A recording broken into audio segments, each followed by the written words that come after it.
Hagayya 25 2026 oduu sibuu neetworkii yeroo kana isin biraan geenya. Ayyaanni Moolidaa waggaan 1501ffaan Itoophiyaa bakkoota garaagaraa keessatti kabajamaa ooleera. Ayyaanni Moolidaa waggaa 1501ffaan magaalota biyyattii hedduu keessatti sirnoota garaagaraan kabajamaa oole. Ayyaanni Moolidaa Finfinnee Masjida Anwaarittis bifa ho'aa ta'een kabajameera.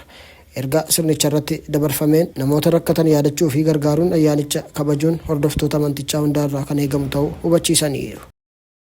Kooriyaan Kaabaa Jaappaan akeekkachiisuun dhaga'ame. Kooriyaan Kaabaa karoora Jaappaan baajata ittisa ishee sadarkaa olaanaa galmeessisuuf qabdu mormuun ijaarsi waraanaa sun naannichatti waldhabdee haaraa fiduu danda'a jechuun akeekkachiifte. Miidiyaaleen mootummaa Kooriyaa Kaabaa Jaappaan humna ittisa ishee babal'isuun gara humna haleellaa duraatti jijjiiruun yaaddoo nageenyaa naannichatti fiduu akka danda'u miidiyaa sana sabeeffachuun himaniiru. Ministeerri ittisaa Jaappaan bara baajataa 2027f baajata ittisaa gara yeen tiriliyoona 8.9 akka kennamu gaafate. Maallaqni sun yeroo adeemsi baajataa xumuramu yeen tiriliyoona 10 ga'u danda'a jedhame. Karoorri sun misaayila fageenya dheeraa, meeshaa waraanaa haayiparsonikii, diroonii haleellaa, sirna lola AI'n hojjetuu fi sirna misaayila Tomahawk Ameerikaan hojjetame dabalataa bitachuu kan hammatedha.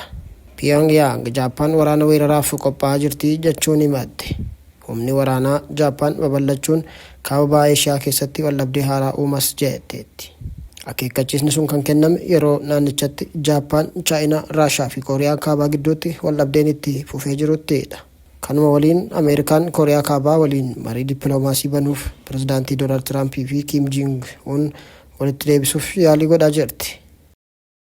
USA'n namoota ajaja eegdota warraaqsaa Iraan ammaa fi duraan ilaalchisee odeessanaa kenneef badhaasa maallaqaa furdaasaa qopheesseeraa jette.